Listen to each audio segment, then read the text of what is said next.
My husband demanded that I share him with his first love, because he had already gotten her pregnant, while I had not given him a child after 8 years of marriage. He thought that, with nothing to my name, I would simply obey. However, while he was making out with his first love in the room, I had already removed my ring and left our home. The next morning, when Adrian knocked on my door, he was met with silence. My presence was gone. He roared as he tore through my wardrobe, but there were no clothes to be found. I had packed everything up. I was gone. She left while you and Diane were upstairs. Beta Ray leaned against the door. Adrian felt a wave of frustration for the first time in his life, but she seemed oddly calm about the whole thing. Ray said, holding my ring. Adrian felt a chill run down his spine. How do you have this? Adrian whispered in shock. Ray frowned. Why do you look so surprised? You should feel relieved. She was smart enough not to take it. When Diane got involved, she knew she had to step back. Adrian held the ring silently, leaving the room without another word. As he went downstairs, he saw the maids cleaning up the aftermath of last night's events. Where's Amelia? At the sound of his voice, the head maid, Amelia, lowered her head and stammered, Yes, Your Highness. You had all night to clean this mess up.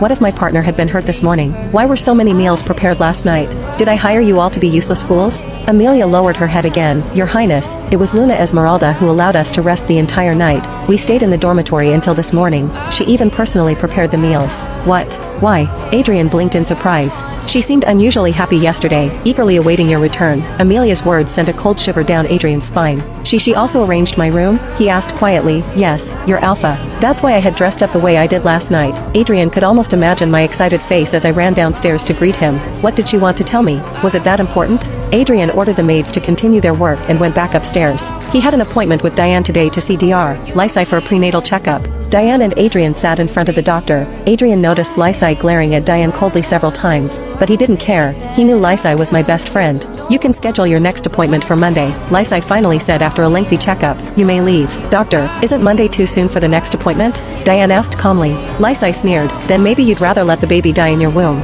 Elizabeth, I don't care what your relationship with Esmeralda is, but I won't allow you to insult my partner, Adrian roared. Lysai chuckled coldly. Your partner? What about Esmeralda? An 8-year partner without children. She's useless to me, Adrian scoffed. Lysai's brow suddenly furrowed. I don't understand. Didn't she tell you? Tell me what? Diane seemed curious about what Lysai was about to say. Lysai suddenly reached for some papers and handed them to them. As Adrian flipped through the documents, he suddenly realized something and felt a cold shiver run through him. She's 3 months pregnant. She's having twins. After leaving the hospital with a heavy heart, Adrian ordered Ray to find my whereabouts, but the result was that I was nowhere to be found. It was as if I had disappeared from the world. Adrian trembled as he held our photo tightly against his body. Without realizing it, tears began to fall. I ruined everything. If anything happens to her, it's my fault. I don't care what price I have to pay. Esmeralda, I will find you, and once I do, I'll never let you out of my sight. 5 years later, I had become the CEO of the largest tech company and the mother of twin children. My marriage to Adrian had left me